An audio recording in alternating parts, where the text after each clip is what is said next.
German infantry trained to count enemy shots. Counting meant survival. But the M1 Garand made this habit deadly. Bolt-action rifles dictated the battlefield rhythm. Cycle the bolt, fire. Soldiers listened for the metallic clack. They needed that split second of silence. Silence meant safety. Then the Americans arrived. A German soldier heard a crack. He expected a manual reload. Instead, a second bullet hit the dirt. Then a third. The pause never came. A standard rifle fired 15 rounds per minute. The Garand pushed 40. The rhythm shattered.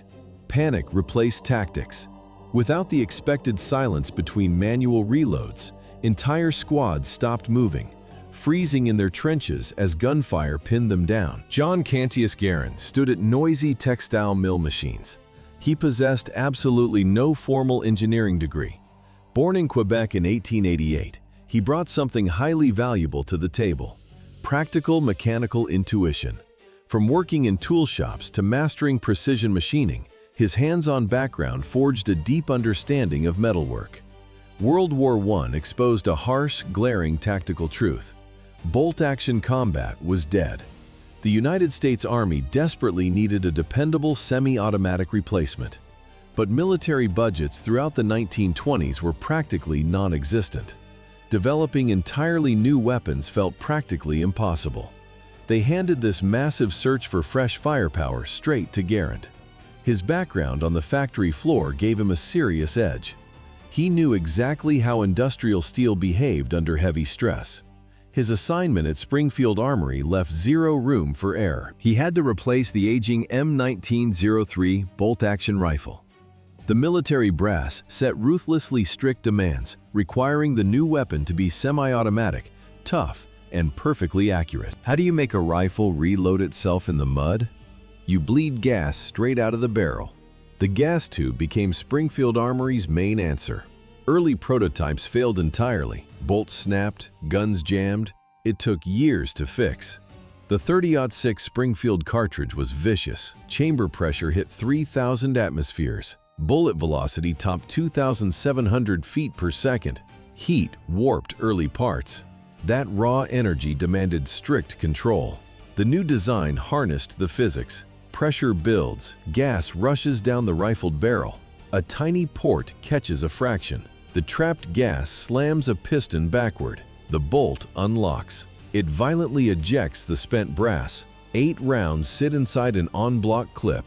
Factories stamped them from high-carbon steel. The bolt shoves the next cartridge home. You fire again.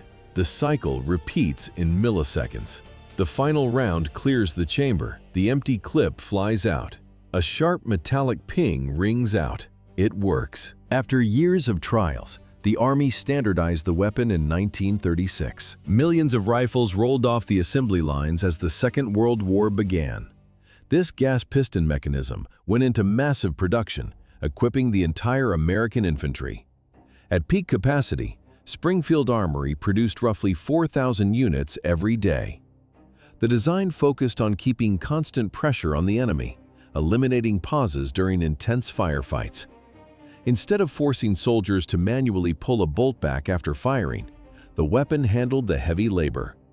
High-pressure gas traveled down the barrel and bled into a small port. That redirected gas forcefully struck an operating rod connected directly to the bolt. After a rapid string of shots, noticeable heat radiated from the exposed gas tube. The heavy metal piston ejects the empty brass casing without any human intervention. A German infantryman pulls his bolt back. He looks away from the iron sights. In that exact second, an American fires 3 times. The sights stay locked on target. Frontline combat pitted this metal against the German Kar98k. The difference came down to speed. Every single German shot demanded manual action. Hands moved, eyes shifted away, time slipped away. The American kept his cheek on the stock. He just pressed the trigger again. The 8-round clip provided a massive edge. The German rifle held only 5 rounds. Reloading the American weapon was fast. Fresh clips dropped right in. It remained simple under heavy stress. This rifle fired the .30-06 cartridge.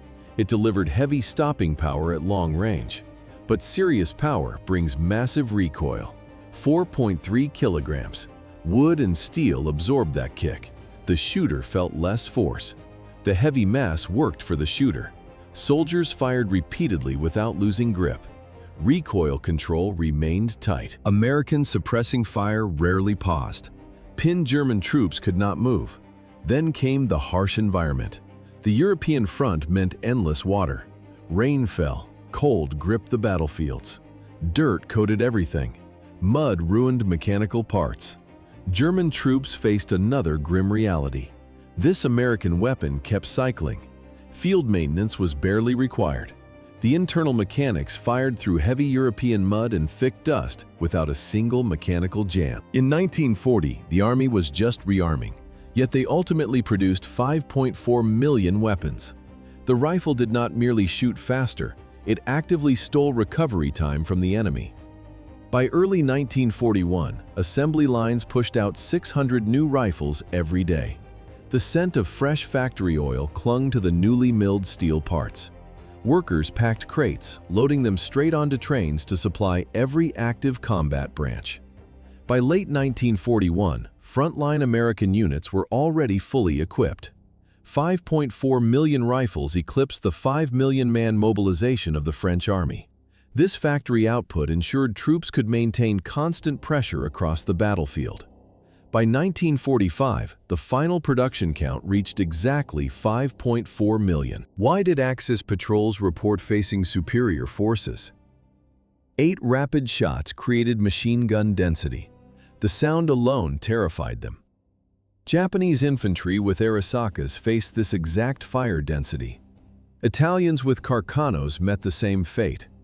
Germans carried the Karabiner 98k. All used bolts. They demanded physical effort. The shooter fired. Then a pause. Pull the bolt. Eject the brass. Load the next. Lock it in. The American M1 fired instantly. Every trigger pull meant a bullet. It held 8 rounds. The Italian Carcano held only 6. Those 2 extra bullets broke the math. 0 manual pauses. Enemies heard continuous rapid gunfire. They assumed a heavy troop presence. The auditory illusion broke their nerve. Outgunned Axis squads abandoned their forward trenches and retreated through the dense woods to escape the sustained volume of incoming American fire. General George Patton studied field reports from the European theater of operations. He watched this exact psychological effect unfold across the bloody Normandy beaches. Patton eventually called the Garand rifle the greatest battle implement ever devised. It was a cold realization that one specific weapon had broken the established rules of infantry combat.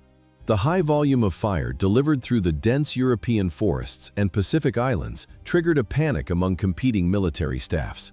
Old infantry tactics built around slow bolt-action rifles became obsolete overnight. The Soviet Union attempted to introduce their own semi-automatic SVT-40 rifle into the infantry ranks. This move confirmed a massive global shift in tactical thinking. The Garand forced Allied and Axis military commands to rewrite their combat manuals on the fly. You couldn't fight an enemy who fired 8 rapid rounds without pausing. Engineers quickly abandoned their traditional bolt-action projects and went back to the drawing board. Foreign nations rushed to develop new semi-automatic rifle models. Fast forward past 1945. The front line still needed it. The Garand stayed. One private pulled the trigger. He hit like a full squad. Bolt-action designs died. Wooden crates crossed the ocean. Allied nations armed their troops. The Korean War proved it. Service lasted for decades.